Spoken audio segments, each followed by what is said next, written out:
রাস্তায় কোথাও না পেয়ে মা সন্তানের খোঁজে স্কুলে চলে যায় এবং শিক্ষকদের জিজ্ঞাসাবাদে তিনি জানেন তার মেয়ে চলে গিয়েছে 10টার পরেই।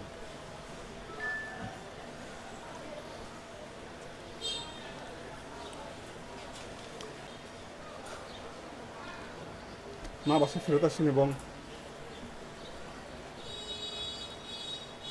দুপুর আনুমানিক 3:30টায়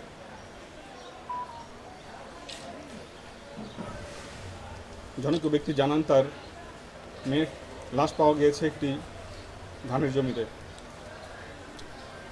মা দ্রুত সাথে ছুটে যান এবং লাশটি তার মেয়ের বলে শনাক্ত করেন।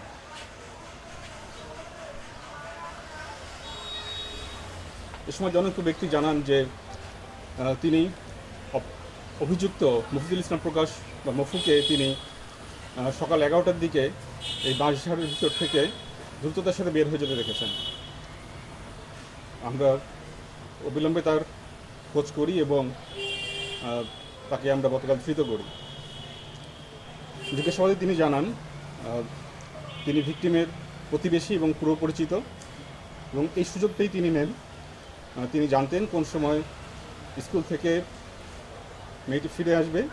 তিনি রাস্তার পাশেই ছিলেন এবং ফেরত আসার পথে আনুমানিক 11:15টার দিকে তিনি মেয়েটিকে তুলে নির্জন স্থানে নিয়ে যান এবং পাশবিক নির্যাতন করেন এবং নির্যাতনের এক পর্যায়ে তিনি মেয়েটি চিৎকার করলে তাকে মুখ এবং গলা চিপে তাকে হত্যা করেন।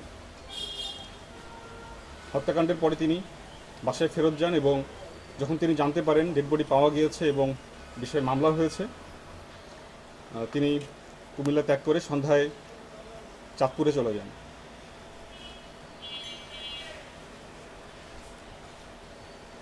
আমরা চাঁদপুর থেকে তাকে ধৃত করি। আমরা প্রাথমিকভাবে জানতে পেরেছি তিনি একজন মাদকসেবী। বাইরে তিনি টুকটাক রাজমিস্ত্রির কাজ করেন, যোগালির কাজ করেন এবং নিয়মিত তিনি গাঁজা সেবন করেন। র্যাব 11 সবসময় সামাজিক যে কোনো অপরাধ দমনের ক্ষেত্রে বদ্ধপরিকর এবং আমরা আশা করি এই ঘৃণ্য অপরাধী অতি দ্রুত তার শাস্তি পাবে। ধন্যবাদ। গত 29শে এপ্রিল জাস্ট দুদিন আগেই কুমিল্লা জেলার সদর দক্ষিণ থানাধীন এলাকায় একটি শিশু মেয়ে সন্তানকে নৃশংসভাবে ধর্ষণ এবং হত্যাকাণ্ডের ঘটনা ঘটে। হৃদয় বিদারক এই ঘটনাটি সামাজিক যোগাযোগ মাধ্যম এবং প্রিন্ট ইলেকট্রনিক মিডিয়াতে ব্যাপকভাবে প্রচারিত হয় এবং দেশব্যাপী আলোচনার সৃষ্টি করে। বিষয়টি আমাদের নজর আসার সাথে সাথেই আমরা এ বিষয়ে তদন্ত শুরু করি এবং অপরাধীকে দ্রুততার সাথে আমরা আইনের আওতায় নিয়ে আসার জন্য কাজ শুরু করি। এরই ধারাবাহিকতায় গতকাল রাত আনুমানিক 11টায় আমরা চাঁদপুরের শাহরাস্তি থানাধীন এলাকা থেকে আমরা অপরাধী অভিযুক্ত ধর্ষণ এবং হত্যাকাণ্ডের ঘটনায় মফিজুল ইসলাম প্রকাশ মফুকে আমরা গ্রেফতার করতে সক্ষম হই।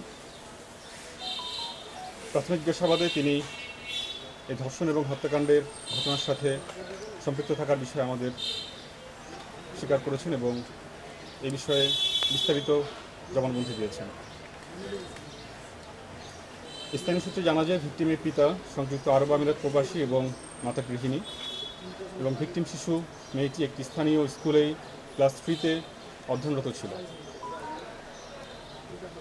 এই গ্রীষ্মের এই তাপদাহে স্কুলের সময় সকাল 7টা থেকে 10টা পর্যন্ত ছিল এবং ওদিন সকালে মেয়েটি স্কুলে যায়। সকালে 11টা বেজে যাওয়ার পরেও যখন সন্তান বাসায় ফেরেনি তখন মা চিন্তিত হয়ে পড়ে এবং মেয়ের খোঁজে বের হয়ে যায়।